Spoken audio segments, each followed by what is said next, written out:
கர்த்தரின் சத்தம். கர்த்தருடைய நாமம் மகிமைப்படுவதாக. கிறிஸ்துவுக்குள் அன்பானவர்களே, இந்த நாளிலும் கர்த்தரின் சத்தம் ஒன்றை நாம் கேட்போம். எசேக்கியேல் தீர்க்கதரிசன புஸ்தகம் 45வது அதிகாரம் 15ஆம் வசனம் சொல்லுகிறது, இஸ்ரவேல் தேசத்திலே நல்ல மேய்ச்சலை மேய்கிற மந்தையிலே 200 ஆடுகளில் ஒரு ஆடும் அவர்களுடைய பாவ நிவாரண பலிக்காக போஜன பலியாகவும் தகன பலியாகவும் சமாதான பலியாகவும் செலுத்தப்பட கடவதென்று கர்த்தராகிய ஆண்டவர் சொல்லுகிறார். ஆண்டவர் சொல்லுகிற ஒரு காரியத்தை இந்த வசனம் நமக்கு தெளிவாக போதிக்கிறது. நல்ல மேய்ச்சலை மேய்கிற மந்தை அப்படின்னு சொல்லப்பட்டிருக்கிறது. நல்ல மேய்ச்சல் அப்படின்னா, நீங்கள் எல்லாவற்றிலும் தாராளமாய் செழிப்பாய் ஆசீர்வாதமாய் இருக்கும் பொழுது, அந்த நாட்களில் பார்த்தீங்கன்னா 200 ஆடுகளில் ஒரு ஆடு அப்படின்னு சொல்லப்பட்டிருக்கிறது. அதாவது நமக்கு வரக்கூடிய வருமானங்களில் ஒரு பங்கையாவது இவைகளுக்காக செலுத்த வேண்டுமாம். இவைகளுக்காக பாவ நிவாரண பலி, போஜன பலி, தகன பலி, சமாதான பலி அப்படின்னு அங்கே சொல்லப்பட்டிருக்கிறது.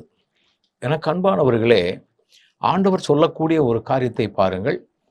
அந்த நாட்களிலே பாவ நிவாரண பலிக்காக எதையாவது ஒன்றை நாம் செலுத்திதான் ஆக வேண்டும். சமாதான பலிக்காக எதையாவது ஒன்றை செலுத்திதான் ஆக வேண்டும். போஜன பலிக்காக தகன பலிக்காக செலுத்தணும். ஆனால் இப்போ நம்ம அதை செய்ய வேண்டியதில்லை. ஏன் செய்ய வேண்டியதில்லை அப்படின்னா, நம்முடைய ஆண்டவரே நமக்காக பலியாக மாறியிருக்கிறார். எவ்வளோ ஒரு பெரிய மகிமையான ஒரு காரியத்தை பாருங்கள். அதனால தான் நம்ம பலி செலுத்துவதற்கு பதிலாக நம்மையே ஆண்டவருக்கு அர்ப்பணிக்கின்றவர்களாக நம்ம காணப்படணும். ஆண்டவருக்கு நம்ம எவ்வளவு கொடுக்கணுங்கிறது முக்கியம் அல்ல. நம்மையே ஆண்டவருக்கு கொடுத்தால் நமக்குரியது எல்லாமே அவருக்கு பயன்படக்கூடிய அளவிலே அது ஏதுவாக காணப்படக்கூடிய ஒன்றாக இருக்கிறது என்பதை நாம் அறிந்து கொள்ள முடியும். நம்முடைய ஆண்டவராகிய இயேசு கிறிஸ்து நமக்காக கல்வாரியிலே அவரை ஒப்புக் கொடுத்ததின் மூலமாய் இப்படிப்பட்ட பலிகளுக்காக நாம் பணத்தை விரயம் பண்ண வேண்டிய அவசியமில்லை. ஆண்டவர் நமக்கு பலியாயிருக்கிறதுனால நாம் மேன்மை பொருந்தினவர்களாய் மகிமை பொருந்தினவர்களாய் காணப்பட கர்த்தர் நமக்கு உதவி செய்திருக்கிறார். கண்களை மூடுவோம். நல்ல ஆண்டவரே, நீர் எங்களுக்காக பலியானதினால எங்களை எவ்வளவு லகுவாக வைத்திருக்கிறீர்.